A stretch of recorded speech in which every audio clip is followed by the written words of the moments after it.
Welcome back. Well, this was going to be a tutorial, but it turned into an absolute dilemma. But so it's more of a this is how I painted the terrain from the Command Edition set. I just started out clipping everything off the sprue, cleaned it up, got rid of the mould lines, and chucked all the terrain together in one sitting. Really nice kit, really nice looking stuff, and you get a fair chunk too out of the box set, which is good to see. Very encouraging for especially if it's your introduction to 40k. So this is what you get in the entire set. It looks real good, real nice stuff. When I went to undercoat it, I was out of the Wraithbone spray. I was absolutely spewing. So I've come into the airbrush, and heavens above did it go wrong.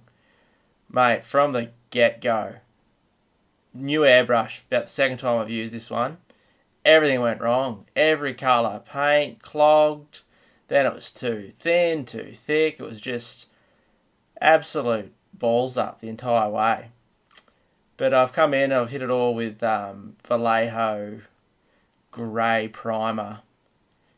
Got through it eventually, took a bit of a while. Mass freakouts along the way from frustration. But we get there. That's the hairdryer, just that ends up sending it all over the shop. This is a really nice piece, really fun bit of kit this to paint.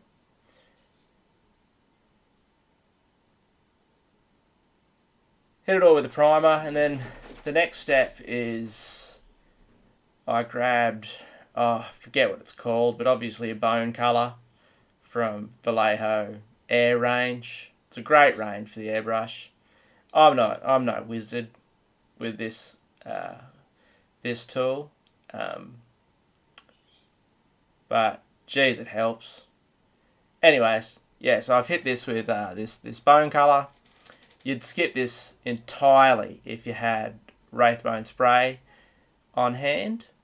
I used all mine test and contrast paints when they came out. But yeah, hit everything I wanted with the Wraithbone. I hit all the wall sections, the junctions in the pipes I also do. And after I'd painted the bone colour, just for a bit of variance in the wall, I came back to hit it all with a little bit of white here and there. But it goes downhill pretty quick. I don't know if it was the new airbrush, my complete ineptitude with it, or what the go was, but I'll sort it out eventually. But this is the pipes and that tower thingamajig with the bone on it. Next I came in with a gunmetal from AK Interactive. Hit all the floor sections and doors here and there, fans, just picked out bits of detail to make the job with the brushes quicker. You can see by my hand there that I'm having issues, and it only gets worse from here. Yeah, picked out the pipes, the floor pieces, the stand for that big tower I think I do, and just knock these out as quickly as I can, which, like, no word of a lie, dead set, took me best part of a day. That's absolutely a lie. Took me a few hours to get them done, and it should have been half an hour tops. But anyway, onwards and upwards. This is another fun little bit, this terminal thing they've chucked in. And with this terrain, like, you don't have to go nuts picking everything out. Just base colours and a dry brush would be enough. But I had started out wanting to do some whiz-bang painting tutorial, show the world how clever I am, and it just all went wrong. but this is how I ended up doing it. And I've gone a track that I didn't want to do. I wanted to keep it pretty simple. But I ended up hitting it with some enamel washes. But I wanted this tower to be a nice red colour. So I've base coated it with a brown, and I've gone through and hit doors and the window bars. And geez, did I stuff up. Just mass overspray, and that's why I end up using the enamels to fix up my mistakes. But here's the brown getting a nice splash of red chucked on. Really looking forward to learning how to film better as well. But anyway, you see here in these shots, heavens above, check that out.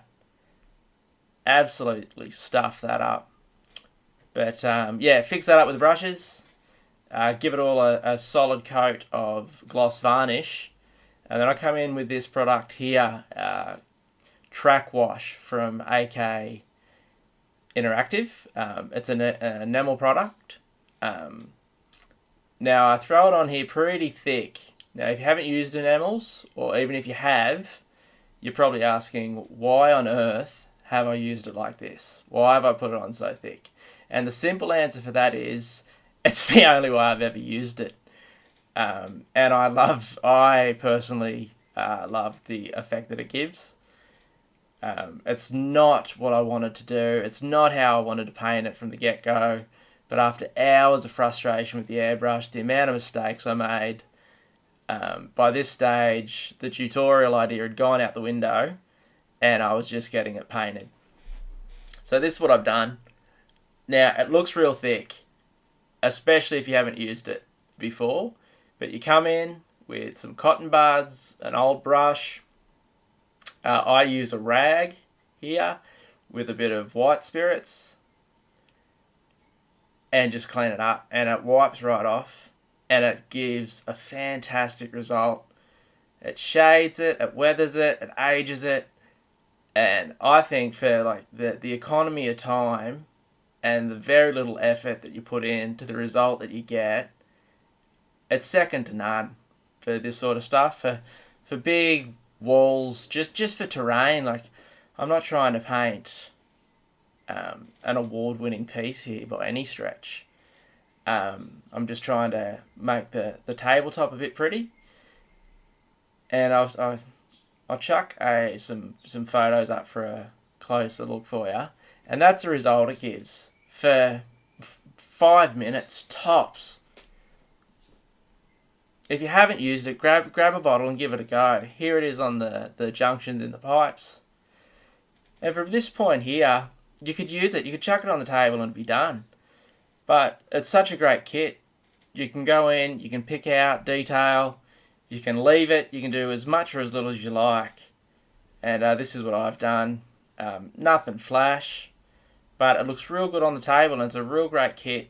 And good on GW for throwing it in a box set. Anyway, not a tutorial, just how I've painted the stuff up. If I've given you some ideas with the wash, I'm glad. Everyone should use it. No one needs to be scared of enamel products. But yeah, look, thanks for watching. I'll have proper tutorials up soon.